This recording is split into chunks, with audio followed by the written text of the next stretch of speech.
Hello दोस्तों, आपका स्वागत है। आप बने हैं जगदीश के साथ। तो मैं आज आपको म्यूचुअल फंड के बारे में बताने वाला हूँ जो सबसे ज़्यादा रिटर्न आपको देते हैं। तो आप वैसे म्यूचुअल फंड में इन्वेस्टमेंट कर सकते हैं। तो मैंने ये शेयर खान का एप्लीकेशन ओपन कर लिया है और ये मैं म्यूचुअल फंड के इसमें जाके एनएवी में ओपन कर दे रहा हूँ। तो ये मैंने ओपन कर दिया है। तो यहाँ पे फंड भी लाइक इस पर क्लिक करना है आपको और यहाँ पे आना है। तो जो सबसे अच्छे रिटर्न देते हैं वो स्मॉल कैप फंड है। तो आप देख सकते हैं यहाँ पे 5 से 6 स्मॉल कैप फंड है, जिसमें आप चाहते हो उसमें इन्वेस्टमेंट कर सकते हो। तो आपको म्यूचुअल फंड में भी आपको हेज करना है, तो उसके बारे में मैं जैसे आपको बताऊंगा। जैसे अब ये Nippon India small cap fund है, ये ग्रोथ फंड है। फिर एडलवाइज स्मॉल कैप फंड है, रेगुलर फंड ग्रोथ है। फिर उसके बाद है कोटक स्मॉल कैप फंड है, ICICI Prudential small cap fund है, टाटा स्मॉल कैप फंड है। तो अभी इसके हम रिटर्न भी देख लेते हैं। तो आप ये रिटर्न देख सकते हैं इसके। ये फंड डिटेल में चलता हूँ मैं। तो उसके रिटर्न जो 3 साल का रिटर्न है वो 28% है। तो जो 28% रिटर्न है, तो इसमें जो 3 साल के जो रिटर्न है वो अच्छे। फिर इसमें हम चलते फंड होल्डिंग में। तो जो म्यूचुअल फंड इसमें आप होल्डिंग देखोगे ना, तो टॉप सेक्टर में देखो, ये आईटी सेक्टर में 5% ही डाले और ये अदर जो हैवी साइड है वो अदर सेक्टर में इन्वेस्टमेंट करते हैं। इसके लिए म्यूचुअल फंड में कैसा है, जैसा मार्केट ग्रोथ करेगा वैसे आपको फंड में भी आपके अमाउंट भी ग्रोथ होते जाएगी। तो ये हम चलते जब ये 3 साल में ये भी 28% हमको रिटर्न दे रहे हैं। ये फंड होल्डिंग बता रहा हूँ आपको मैं। तो आप ये फंड होल्डिंग देख सकते हो। यहाँ पे 7% डाला है इनने आईटी सेक्टर में, कंस्ट्रक्शन सेक्टर में 7% डाला है, फाइनेंस में 5% डाला है। तो ये इन्होंने जो होल्डिंग है स्टार्टिंग है, जो अभी आप लार्ज कैप और स्मॉल कैप फंड देखोगे तो 10% वो बैंकिंग और आईटी सेक्टर में डालते, पर स्मॉल कैप फंड वैसा नहीं करते, वो कम होल्डिंग इसमें करते। तो इसमें भी हम देख सकते हैं फंड होल्डिंग में ये टॉप सेक्टर में यहाँ पे 5% से भी कम किया हुआ है कोटक स्मॉल कैप फंड ने, जो आईटी सेक्टर और बैंकिंग सेक्टर में। तो इसके लिए ये अदर सेक्टर में ज़्यादा इन्वेस्टमेंट करता है। हम चलते हैं अभी आईसीआईसी प्रूडेंशियल फंड में।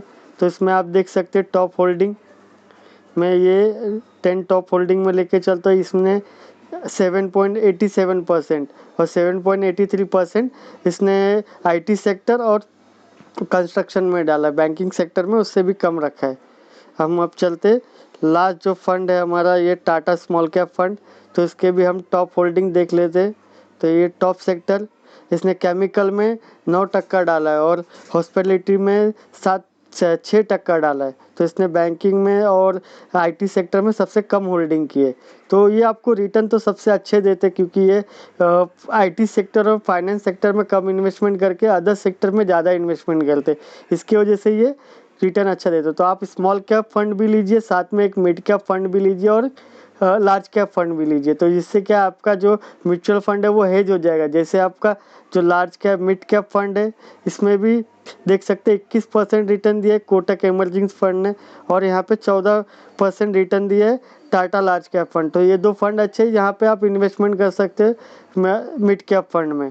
तो इसमें भी अभी आपको मैं फंड डिटेल लेके चलता हूँ, वो आप देख सकते हैं फंड होल्डिंग में टॉप 10 में। तो ये फार्मा सेक्टर में इनका 6% है और बेयरिंग सेक्टर में 8% है। तो फाइनेंस सेक्टर में 6% है। तो ये फाइनेंस सेक्टर में भी इन्होंने 6% इन्वेस्टमेंट किया हुआ है। तो और ये वाला फंड है, तो इसको भी हम देख लेते हैं इसने टॉप होल्डिंग क्या है इसके। तो टॉप होल्डिंग इन्होंने फाइनेंस सेक्टर में 17% डाला हुआ है और आईटी सेक्टर में 8% डाला हुआ है। तो ये भी अच्छा फंड है। अब हम लेके चलते हैं आपको लार्ज और मिड कैप फंड में। तो यहाँ पे देख रहे हैं कि तीन साल में जो रिटर्न है वो 17.54 है। Canara Reebok emerging equity regular fund जो ग्रोथ फंड है उसमें यहाँ पे मिला। तो इसकी भी हम होल्डिंग चेक कर लेते हैं। तो इसकी जो होल्डिंग है टॉप 10 में फाइनेंस सेक्टर में 16.86 मतलब ऑलमोस्ट 17% है और आईटी सेक्टर में 9% पकड़ उन लोगों ने इन्वेस्टमेंट किया हुआ है। अब हम टोटली लार्ज कैप फंड में चलते, तो यहाँ पे आपको 14% है, सबसे सेफ रिटर्न मिलेगा। पर यहाँ पे आपके जो फंड है वो टॉप 10 फंड है वो अच्छे। देखो बैंकिंग सेक्टर में इन्होंने 23% में 22.41 इतना परसेंट इन लोगों ने बैंकिंग में इन्वेस्ट किया और आईटी में 13%। तो ये सबसे सेफ फंड है। तो आपको क्या करना है, तीनों फंड लेना है, एक लार्ज कैप, एक मिड कैप और एक स्मॉल कैप।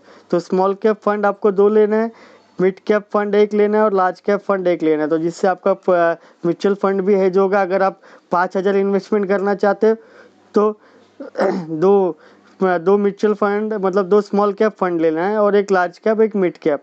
अगर आप उससे ज़्यादा इन्वेस्टमेंट करना चाहते हो 2-2 हज़ार के 3 फंड ले लो, या 3-3 हज़ार इन्वेस्टमेंट करना चाहते हो तो 1-1 हज़ार के 3 फंड ले लो। ऐसा आप अपने म्यूचुअल फंड हैज कर लो। और मेरे वीडियो को लाइक कीजिए, शेयर कीजिए, सब्सक्राइब कीजिए और थैंक यू।